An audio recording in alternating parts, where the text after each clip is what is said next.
नमस्कार मित्रांनो, तुम्हा सर्वांना मित्रांनो महाशिवरात्रीच्या हार्दिक शुभेच्छा. आज उपवासाचा दिवस आहे, तर उपवासाचा काहीतरी मी बनवतो आहे. काहीतरी म्हणजे नॉर्मली आपण उपवासाची खिचडी बनवतो आणि एक वेगळा आयटम नाही आहे, त्याच टाईपचा आपण जे दही वडे बनवतो किंवा साबुदाणे वडे बनवतो तसंच बनवायचं आहे. फक्त आपण वडे न बनवता त्यांना एक फ्राईजचं लूक देणार आहोत, त्या टाईपचं बनवतो आहे. आता त्याच्यामध्ये साबुदाणा भिजत ठेवला तो 2 तासासाठी, त्याच्यानंतर मग थोडी मिरची, कोथिंबीर, कढीपत्ता आणि उकडलेले बटाटा टाकला आहे. त्यामध्ये थोडासा जिरा आणि मीठ टाकलं आहे आणि हे सगळं मिक्स करून एक बॅटर किंवा नॉर्मली आपण ती जसं वडे बनवतो त्या टाईपचं करून घेतलं आहे. आता याला आपल्याला शेप द्यायचा आहे फ्राईजवाला, तो साईडला ठेवला आहे. इथे आपल्याला खिचडी तयार करायची आहे, तर तेलावरती थोडा जिरा टाकला आहे आणि याच्यावरती थोडी चॉप केलेला कढीपत्ता किंवा नॉर्मली कढीपत्ता टाका, चॉप केलेली मिरची ॲड करा, त्यानंतर त्याच्यामध्ये शेंगदाणे टाकले, ते असे परतवून घ्यायचे.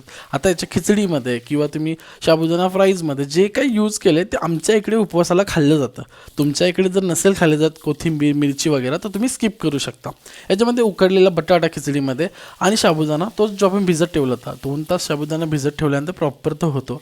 त्यानंतर याच्यामध्ये मिक्स करून घ्यायचं आहे. याच्यामध्ये थोडीशी साखर, चवीनुसार मीठ टाकायचं आहे आणि पूर्ण मिक्स करून आपली खिचडी तयार झालेली आहे. आता आपल्याला ते फ्राय जे करायचं होतं, राहिलं होतं पहिलं, ते फ्राय करून घ्यायचं, डीप फ्राय करायचं आहे. त्यासाठी आता बघा मी एकदम प्रॉपर असे ते फ्राईज करून घेतले, जसे फ्राईज असतात त्या टाईपचं.